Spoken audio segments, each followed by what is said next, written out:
Nós estamos estudando o livro de 1 João e na semana passada nós vimos aqui um pouco a respeito do conflito entre os cristãos e os anticristos. João, exortando aquela igreja, fala que antes de vir o anticristo, surgirão os anticristos. Aqui diz, já tem surgido. Então nós lembramos que é diferente, né? O anticristo, aquele que virá mais no final, e os anticristos. Anticristos são todos aqueles que se levantam contra ou se põem no lugar de Cristo.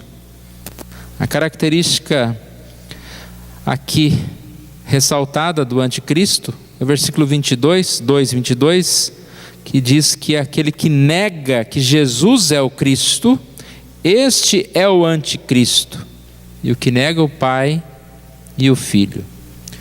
E a grande exortação é que os cristãos pudessem estar permanecendo na verdade, na unção e na verdade. Então foi colocada aqui uma diferenciação, né? A unção, a presença do Espírito Santo e o conhecimento, os dois juntos, não só o conhecimento sem a presença do Espírito Santo e não só um Espírito Santo que fala sem dar entendimento. A sequência então, nós vamos estudar hoje o capítulo 3 até o verso 10. Nós vamos ver o tema vida santificada. E para termos uma vida santa, nós temos aqui como motivação a contemplação do amor de Deus por nós. Quando nós enxergamos o amor de Jesus por nós, o que Ele fez por nós, quanto mais nós conhecemos Jesus, nós somos motivados a esse viver santo. Não só pelo que Jesus fez por nós, mas exatamente a grande afirmação aqui é que é impossível ser cristão e não buscar uma vida santa. O cristão não vive pecando.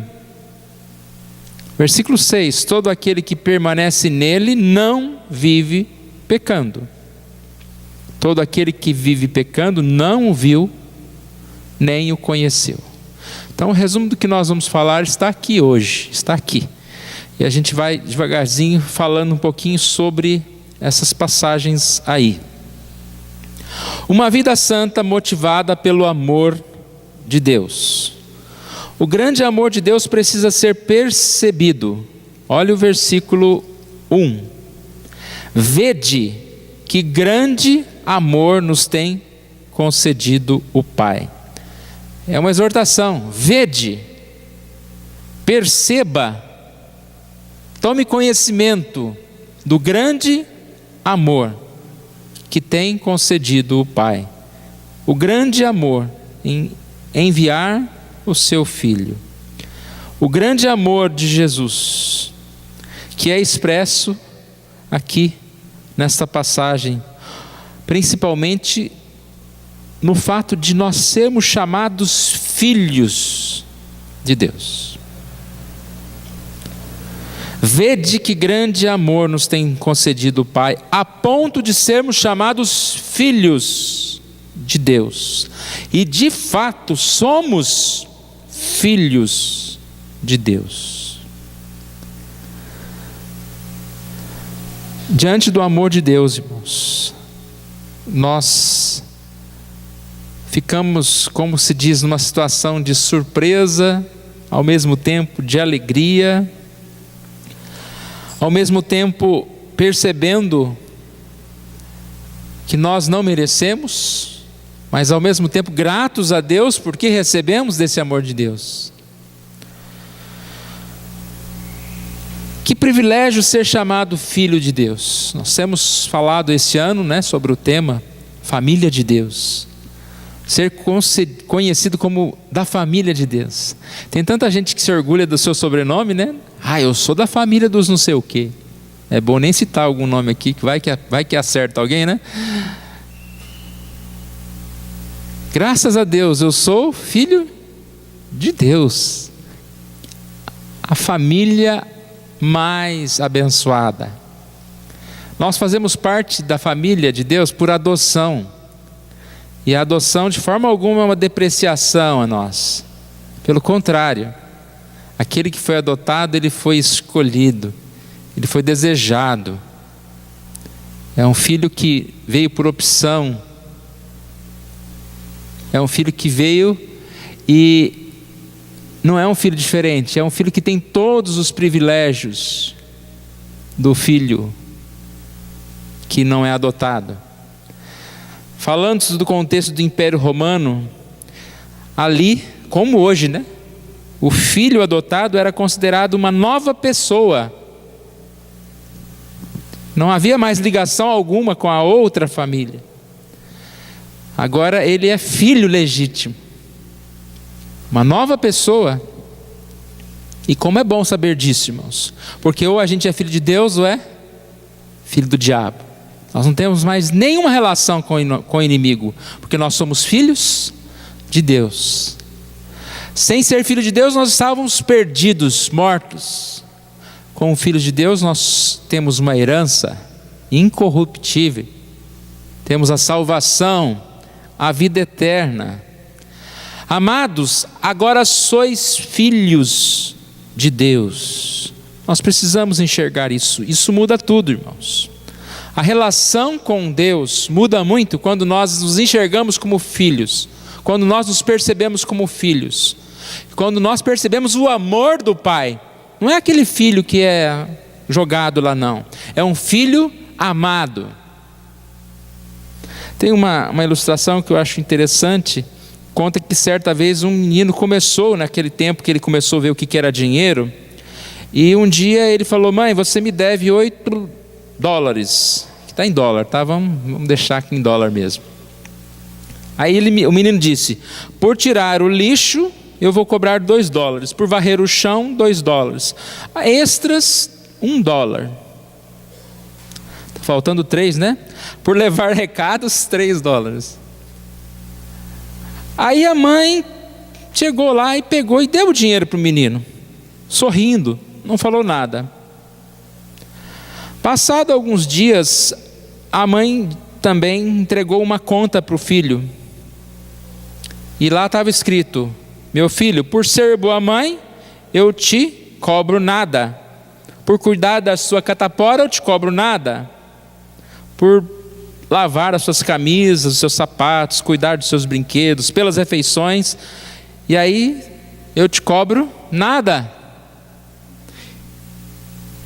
No final, esse menino ficou olhando para a mãe e tinha o dinheirinho lá, os $8 guardado no bolso, devolveu para a mãe.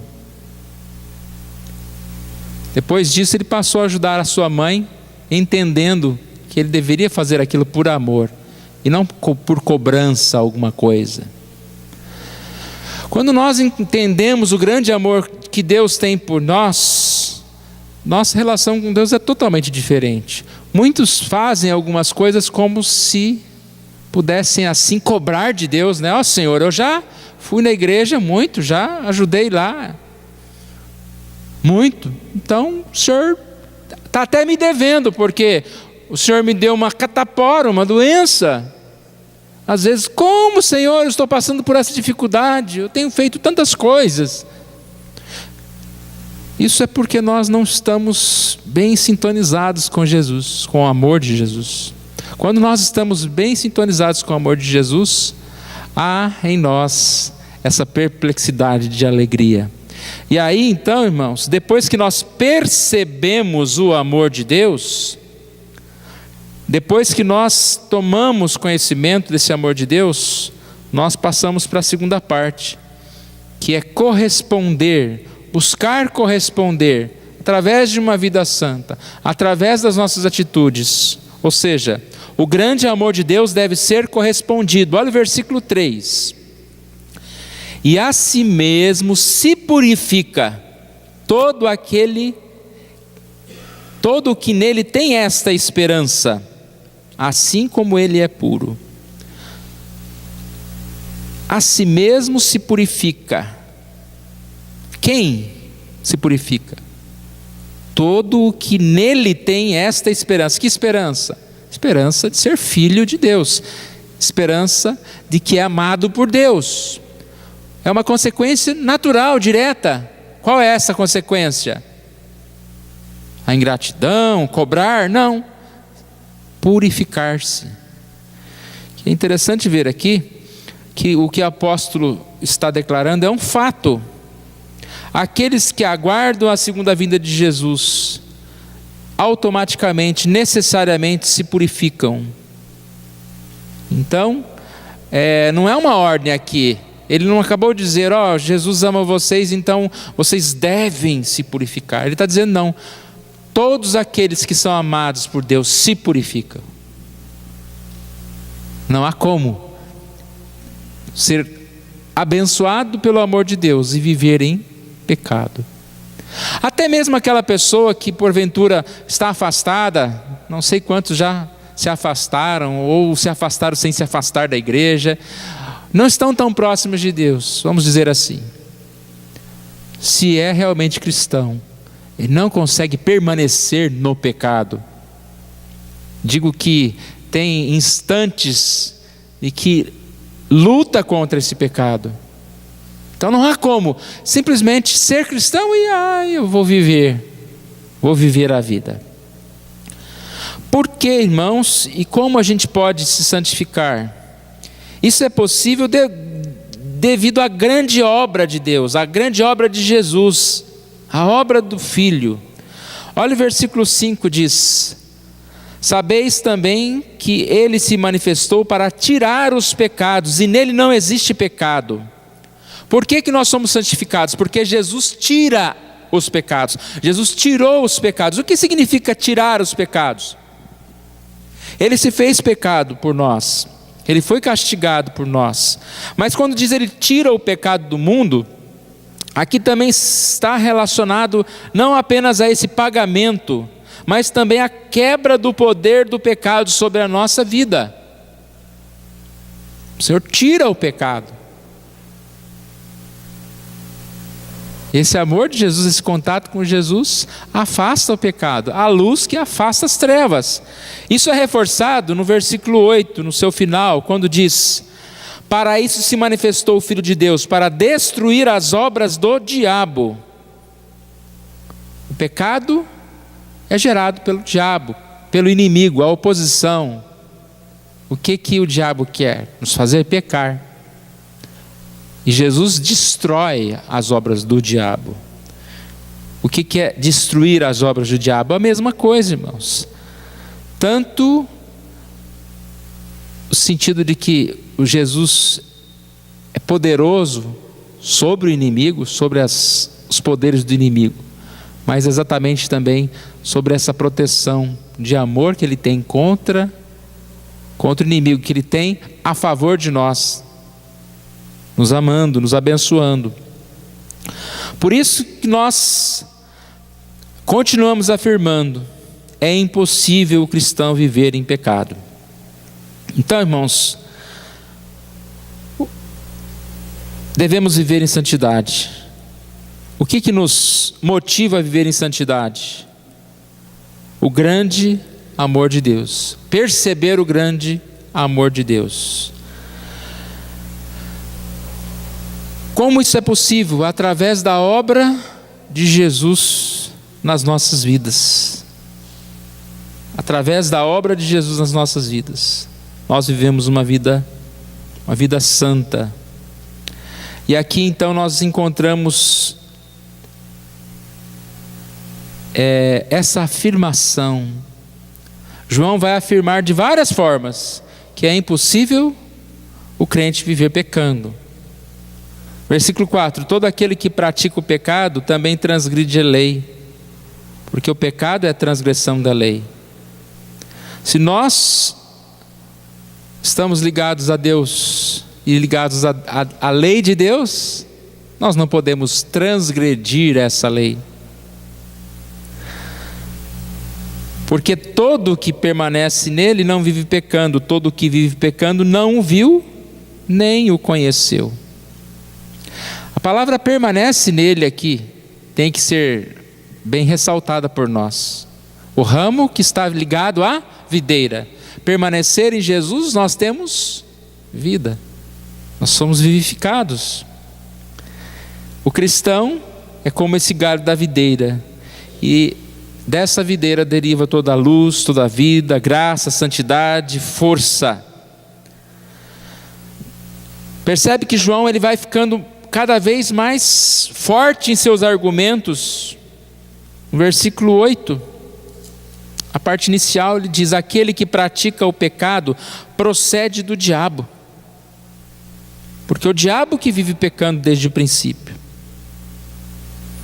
O diabo é o pai do pecado. O diabo é o pai de quem vive pecando. Versículo 7: não vos deixes enganar por ninguém. Aquele que pratica a justiça é justo, assim como ele é justo. Repare que aqui nós vamos dar uma paradinha. O que acontecia naquele momento? Por que João está falando sobre este assunto? Todas as vezes nós temos citado a respeito dos gnósticos, que eles queriam enganar os cristãos, através da ideia de que o corpo era ruim e a mente, era boa. Se o corpo é ruim, não importa o que se faz com ele, como se pudesse se separar uma coisa da outra. Então a ideia é mais ou menos dizer que você pode agradar a Deus por intermédio da sua mente, através de ritos místicos, mas não necessariamente é necessário, necessariamente é necessária a prática da justiça, as obras. Aí eu fico pensando, isso é coisa daquela época? Não, irmãos, isso é bem hoje. A igreja atrás do mundanismo, a igreja atrás de pensamentos modernos. Quantas pessoas acreditam que podem sim viver uma espiritualidade, uns pensamentos, uma fé mística, cultua a Deus, canta louvores a Deus, mas é difícil, irmão? Nós somos de carne, nós temos que pecar mesmo, porque o pecado está aí, e não se importa. E quando nós falamos a respeito de certas coisas, podemos ser considerados pessoas fechadas, tradicionais demais. Eu não quero citar exemplos, irmãos, mas a gente sabe o quanto de coisas que são toleradas, quanto pecado é tolerado. E não precisa só ir no outro, na casa do outro, mas na nossa casa, na nossa própria vida. Nós nos convencemos de que não tem nada demais. Tem uma passagem que Paulo está falando contra a imoralidade, e a gente pensa, a imoralidade existe hoje, mas imagina naquela época, quando Paulo começava a igreja, que a maioria das famílias, o marido tinha a mulher, tinha a concubina, e tinha as suas, sei lá o que chamava, e de repente ele se converte. Aí eu vi um pastor pregando sobre esse tema, ele falou assim, e aí o pastor chegava, o convertido chegava para aconselhar com o pastor lá e falava, pastor, mas e agora? O que eu faço com a minha concubina? Ela depende de mim, eu não posso abandoná-la. Ele era um pai de famílias. Então, dificuldades existiam na época. Mas Paulo era claro, largue a impureza, abandone o pecado.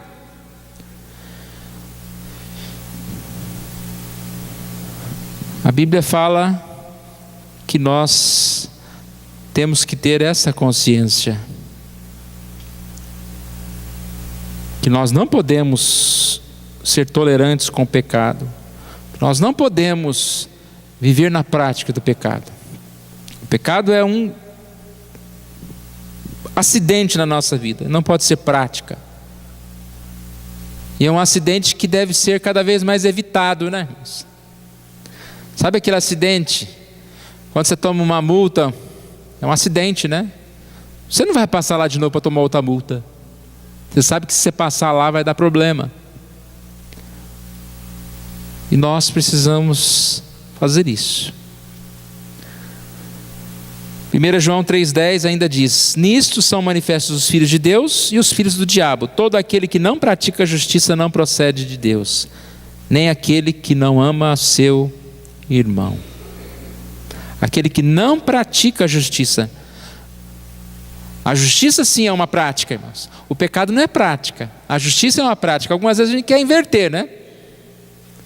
Pecar quase todo dia e de vez em quando a gente pratica a justiça. Não é o contrário. Justiça pratica todo dia. Aonde a gente estiver, devemos demonstrar santidade. Devemos ajudar as pessoas. Devemos ser bênção na vida das pessoas. Tantas formas fáceis de ser bênção na vida das pessoas. Mas às vezes a gente prefere ir para o outro lado, né? Causar problema na vida das pessoas, ser interferência na vida das pessoas, cobrar a santidade do mundo. Vou brigar com o mundo porque o mundo não é santo. Fulano não me respeita no trânsito, ele nem crente é. Sei que tem que parar o carro, deixa o senhor, pode passar na minha frente, no sinal vermelho, eu vou ficar aqui no sinal verde parado. Depois distribui um folheto para o sujeito lá. Não adianta de brigar e xingar o sujeito. Então nós precisamos ter justiça como prática e pecado como acidente. Eu disse que como argumento o amor de Deus em nos fazer filho, e assim também em tirar o pecado, em também acabar, né, com as obras do inimigo. Aqui vem mais um argumento no versículo 9. Porque os filhos de Deus não podem viver na prática do pecado? Todo aquele que é nascido de Deus não vive na prática de pecado, pois o que permanece nele é a divina semente. Ora, esse não pode viver pecando, porque é nascido de Deus. Então é uma resposta aqui. O que é nascido de Deus não vive. Por quê? Porque o que permanece nele é a divina semente. O que ele está falando, irmãos? É o princípio divino da vida dado na concepção, na salvação. A semente, o Espírito Santo, visto aqui como uma semente. Nós somos gerados como filhos, é um novo nascimento. Nós temos uma semente, somos nascidos como homem, mulher, nascidos, e nós herdamos a natureza, o pecado dos nossos pais. E o que é nascido de Deus não vive pecando, porque ele tem a divina semente. Quem não é nascido de Deus tem a semente do pecado, é nascido do pecado. Esse não pode viver em santidade, mas aquele que é nascido de Deus não pode viver pecando. Característica que nós herdamos de Deus: nós somos abençoados por Deus, nós somos transformados por Deus. Essa é a vida que nós devemos ter com Jesus.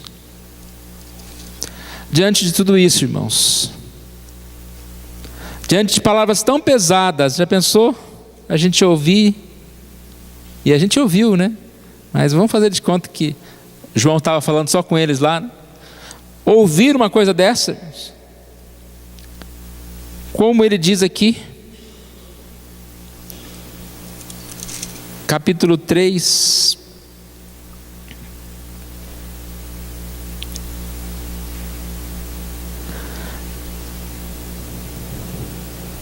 versículo 10: nisso são manifestos os filhos de Deus, os filhos do diabo. Todo aquele que não pratica a justiça não procede de Deus. Por 2 vezes ele fala, né, que aquele que vive pecando é filho do diabo. Aquele que vive pecando não viu, não conheceu a Deus. O que nós podemos fazer diante dessa palavra, irmãos? Foi lido na liturgia Daniel capítulo 9, nós vamos concluir lendo Daniel capítulo 9, foi lido até o versículo 9. O versículo 8 diz: ó Senhor, a nós pertence o corar de vergonha, os nossos reis, os nossos príncipes, os nossos pais, porque temos pecado contra ti. Nós não podemos terminar essa mensagem, o que nós ouvimos, sem dizer: a nós pertence o corar de vergonha. Porque quando nós ouvimos tudo o que Deus fez por nós, para que nós fôssemos santos, mais e mais santos, e quando nós olhamos para a nossa vida, a nós pertence o corar de vergonha. Ficamos envergonhados. Quanto, irmãos, quanto Deus tem feito por nós, para que a gente viva diferente, para que a nossa vida seja uma vida de paz, uma vida de alegria. O amor de Deus só quer o nosso bem. Destruiu as obras do diabo, levou os nossos pecados, colocou em nós a divina semente, nos amou a ponto de nos chamar de filhos. E assim, quantas vezes nós nos afastamos do Senhor. Mas também podemos ler o versículo 9. Não só ficar envergonhados e nos afastarmos, desistirmos, falar: então não vou nem mais na igreja, não adianta, sou pecador mesmo. Às vezes as pessoas fazem isso. Muitas vezes você vai visitar uma pessoa e fala: eu não sou hipócrita, eu vou lá na igreja, eu sou o que eu sou. Está cheio de pecador lá na igreja. Eu falei: está cheio, mas pelo menos eles estão lá, né? Não podemos fazer isso. Eu sou pecador, não vou mais na igreja. Não ficar envergonhado apenas, mas lembrar e confiar e depositar esperança na misericórdia de Deus, porque ao Senhor nosso Deus pertence a misericórdia e o perdão, pois nós temos rebelado contra Ele. Nós devemos confiar na misericórdia de Deus. Que Deus nos ajude, Deus nos fortaleça mais e mais nesse propósito de conhecer a palavra do Senhor, as exortações do Senhor. E o que João quer aqui é exatamente que o seu povo permaneça, enquanto alguns estavam querendo se afastar. Palavras de João aqui é sempre: permaneçam, vocês conhecem a verdade, permaneçam naquilo que vocês aprenderam. Vamos orar mais uma vez. Obrigado, Senhor Deus, nós te louvamos por esta hora, somos agradecidos a ti, Senhor, pela tua palavra. Obrigado, Senhor Deus, pelo teu grande amor, porque em meio a tantos perdidos, o Senhor nos chamou, o Senhor nos salvou, ó Deus. Que o Senhor nos abençoe, colocando, ó Pai, na nossa mente, no nosso coração, sempre o despertar para a verdade, para a tua palavra, Deus. Não permita que venhamos nos afastar de ti. Que cada vez mais próximos de ti, ó Deus, possamos ser alimentados pela tua graça, fortalecidos, ó Pai, e vivemos essa vida santa, que é, ó Deus, o corresponder natural de ser chamado seu filho, de conhecer o Senhor, ó Pai. Ó Deus querido, obrigado por isso. Que essa vida santa não depende de nós, não depende da nossa força, não depende de quem nós somos, mas do Senhor. Tudo vem de ti, ó Deus. E por isso nós podemos dizer que sim, podemos ser santos, porque nós nos aproximamos de ti. Ó Deus, que o Senhor Deus venha sobre nós, nos livrando das obras do diabo, nos afastando do poder das trevas, nos libertando, ó Pai, mais e mais, ó Deus, para estarmos junto de ti. Obrigado, ó Pai, pelo reconhecimento que o Senhor coloca no nosso coração do quanto somos pecadores. Não permitas que nós sejamos pecando à vontade, pecando sem ser incomodados, ó Pai, mas que o Senhor nos incomode, ó Deus, e assim possamos estar diante do Senhor, clamando por esse Deus maravilhoso, que é rico em misericórdia, rico em salvar, em nos perdoar. Isso que nós pedimos, oramos em nome de Jesus. Amém.